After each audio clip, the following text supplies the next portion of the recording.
Assalamualaikum warahmatullahi wabarakatuh. Waalaikumsalam warahmatullahi wabarakatuh. Selamat pagi anak-anak. Selamat pagi. Ya, bagaimana kabar pagi hari ini anak-anakku semuanya? Pada sehat? Alhamdulillah sehat. Alhamdulillah sehat. Sudah pada sarapan belum? Sudah. Ya. Ya, pertemuan pada pagi hari ini sebelum Bapak mulai, monggo ketua kelas bisa memimpin doa terlebih dahulu. Monggo Mas Dirham bisa menyiapkan kelasnya sebelum pembelajaran pada pagi hari ini kita mulai. Monggo Mas Dirham bisa dimulai. Ya, terima kasih. Mari kita bersama-sama berdoa untuk pada Allah supaya pembelajaran kita hari ini berjalan lancar. Berdoa dimulai. Bismillahirrahmanirrahim. Raditu billahi rabba wa bil islami dina wa bil muhammadin nabiyya wa rasulah. Rabbi zidni ilma warzuqni fahma. Amin. Berdoa selesai. Terima kasih Mas Dirham atas menyiapkan doa pada pagi hari ini agar pembelajaran dapat berjalan dengan sukses dan berhasil. Oh iya anak-anakku, sebelum Bapak mulai pembelajaran kemarin sudah Bapak sampaikan pertemuan hari ini kita akan membahas tentang menjalin hidup penuh manfaat dengan menghindari berfoya-foya, ria atau pamer, sum'ah didengar oleh orang, takabur atau sombong, dan hasad atau iri dengki. Kira-kira anak-anak adakah yang sudah tahu tentang pengertian pembelajaran pada pagi hari ini? Yang sudah tahu bisa acung tangan. Mas Dirham? Suharyo? Masih belum paham. Oh, belum Belum paham. bisa, belum. Oh, ini mungkin jarang kalian temui ya. Ini termasuk bab pembelajaran sangat bagus sekali untuk kehidupan kita. Oke, kita lanjutkan. Ini bab tentang akhlak-akhlak madmumah, ya. Yaitu perilaku-perilaku yang tidak pantas kita miliki. Maka dari itu, dengan pembelajaran seperti ini, kalian wajib mengambil manfaatnya dengan cara menghindarinya. Sikap-sikap dalam kehidupan sehari-hari kita. Ini dan lain sebagainya. Jadi, bagaimana nanti kita bisa menghindari berfoya-foya maupun pamer dalam setiap hari. Oke, kita lanjutkan pembahasan pada pembelajaran pagi hari ini, yaitu 1. Menghindari sifat hidup berfoya-foya. Yang kedua, menghindari sifat riya dan sum'ah. Yang ketiga, menghindari sifat takabur, yaitu menghindari sifat hasad. Nah, makanya banyak sekali kehidupan anak sekarang ini lebih condong kepada sikap ataupun sifat yang ada pada bab ini. Maka dari itu anak-anakku, setelah Bapak berikan pembelajaran ilmu tentang akhlak ini, kalian setidaknya harus bisa mengambil manfaat dari pembelajaran yang Bapak berikan kepada kalian. Ya, bisa diterima ya? Iya, ya. Nah, kita lanjutkan, kira-kira ayat apa yang menerangkan tentang akhlak madmumah yang kita bahas, yaitu yang pertama, menghindari hidup berfoya-foya. Di situ ada ayat Quran surat Al-Isra ayat 26 sampai 27. Ya. Mungkin kalian kan tuh lihat, yang bisa baca Al-Quran bisa ngacung. Coba siapa yang bisa baca Al-Quran? Saya baru ikut. Tidak jelas, Pak. Jadi Sugianto. Iqra 2. Oh, Iqra 2 nggak apa-apa. Ya, mungkin bapakmu nggak pernah ngajarin pembelajaran Al-Quran, jadi kamu agak kesulitan dalam pembelajaran ini. Oke, ya kita lanjutkan pembelajaran pada pagi hari ini. Ayatnya yang berbunyi wa atizal qurba haqqahu wal miskin wa benas sabil wala tubadir tabdiro. Terus ayat yang ke-27 bunyinya innal mubadirina kanu ikhwana syayatin. Nah, dua ayat ini menjelaskan dan menegaskan tentang akhlak madhumah yang bisa kalian lihat, yang bisa Bapak garis bawah itu wala tubadir tabdiro. Itu ada kalimat jangan berlebih-lebihan atau menghambur-hamburkan harta yang kurang bermanfaat. Karena apa? Innal mubadirina kanu ikhwana syayatin. Quran saja menjelaskan sesungguhnya orang-orang yang berfoya-foya, menghambur-hamburkan harta yang kurang ada manfaatnya, itu merupakan perbuatan sekaligus teman daripada setan. Nah, maka dari itu, anak-anakku bisa mengambil pembelajaran pada pagi hari ini, setidaknya kalian bisa mempraktekkan di rumah kalian, di masyarakat kalian, di kelas maupun di mana saja. Karena apa? Kalau kalian setelah mendapatkan pembelajaran, pengertian dari Bapak, setidaknya ada perubahan akhlak yang dulunya kalian boros menjadi lebih sederhana itu, ya.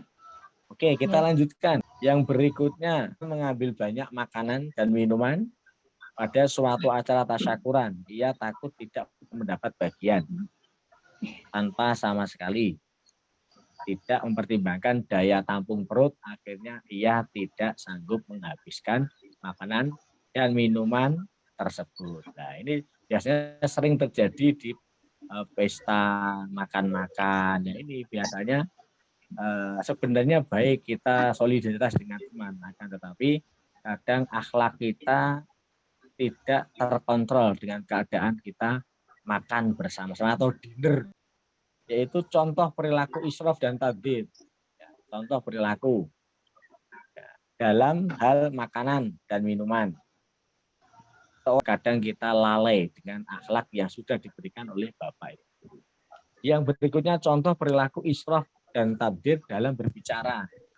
Contohnya ini, berkata-kata yang tidak penting, tidak perlu, baik secara langsung, bertemu dengan lawan bicara ataupun melalui media elektronik termasuk media sosial. Kadang ini banyak anak-anak yang berlebihan di dalam mengupload atau pasang status atau apalah ini kadang kurang bermanfaat.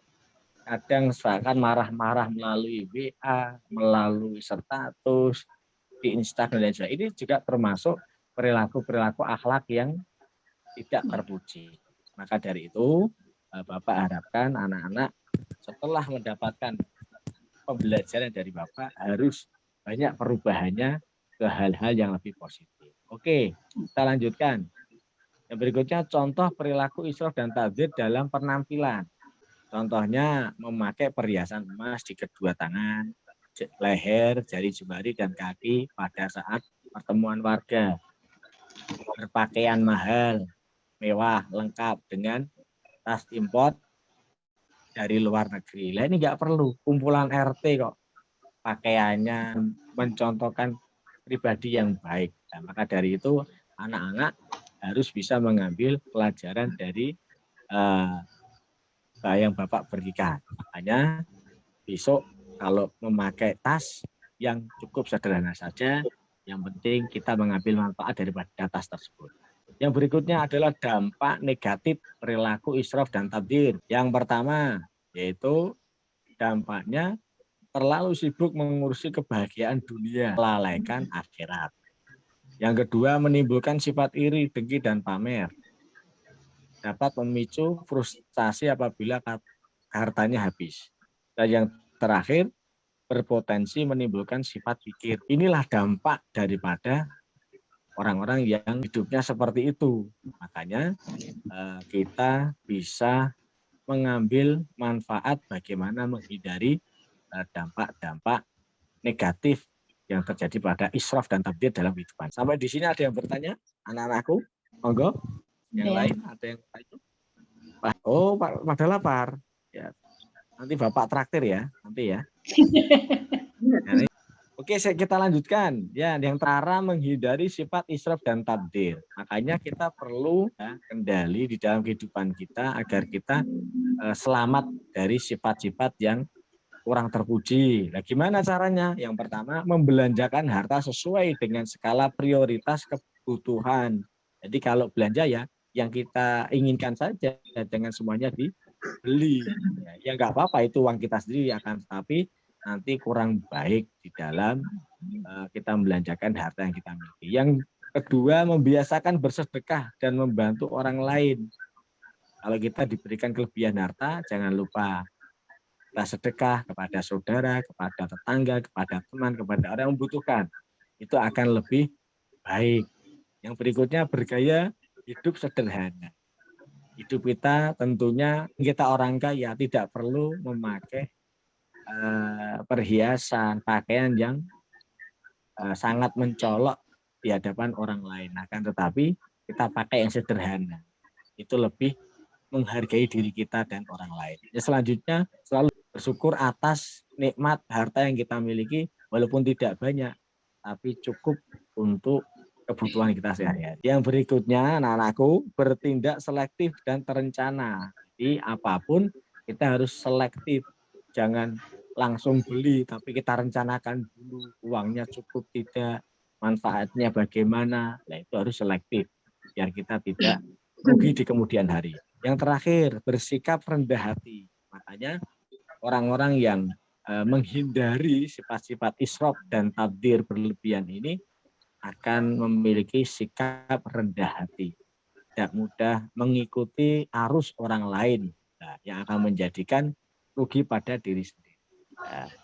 Nah ini tadi Bapak saya sampaikan bermacam-macam ya cara menghindari, contoh-contoh hidup berfoya-foya dan sebagainya. Tentunya anak-anakku bisa menangkap ya pengertian dari Bapak ya. Oke, Pak.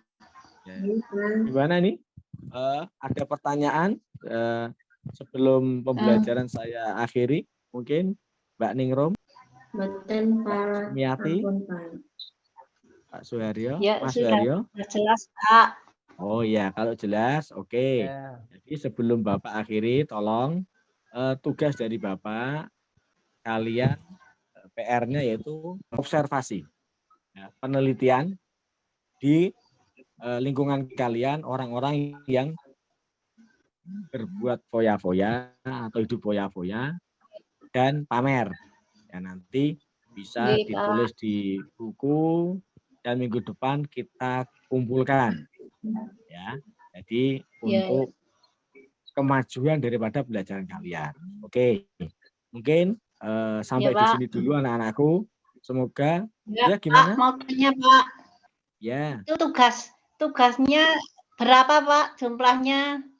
monggo semakin banyak semakin baik. Ya maksimal 5 Ya, saja, baik. minimal 2 Ya, saja. ya. Yang penting Ya, itu terima bukti kasih. otentik nyata ada di masyarakat. Itu nggih Mbak Sumiati nggih. Oke, oke. Ya, Pak. Ya, ya. Ya, oke, terima kasih. Siap. Untuk pembelajaran minggu depan jangan lupa tugas dikumpulkan dan terus yang hari ini tidak berangkat besok dikasih tahu, dikabari bahwa pembelajaran yang akan datang kita lanjutkan akhlak madmumah, yaitu tentang takabur dan hasad ya. Ya, demikian anak-anakku yang bisa Bapak sampaikan. Semoga pembelajaran hari ini bermanfaat, bermakna untuk kita semuanya dan bisa memberikan perubahan akhlak untuk anak-anak semuanya jauh lebih baik lagi. Oke, pada pertemuan ini Bapak cukupkan, kita akhiri dengan baca hamdalah bersama-sama. Alhamdulillahirrahmanirrahim. Sekian, wassalamualaikum warahmatullahi wabarakatuh. Waalaikumsalam warahmatullahi wabarakatuh.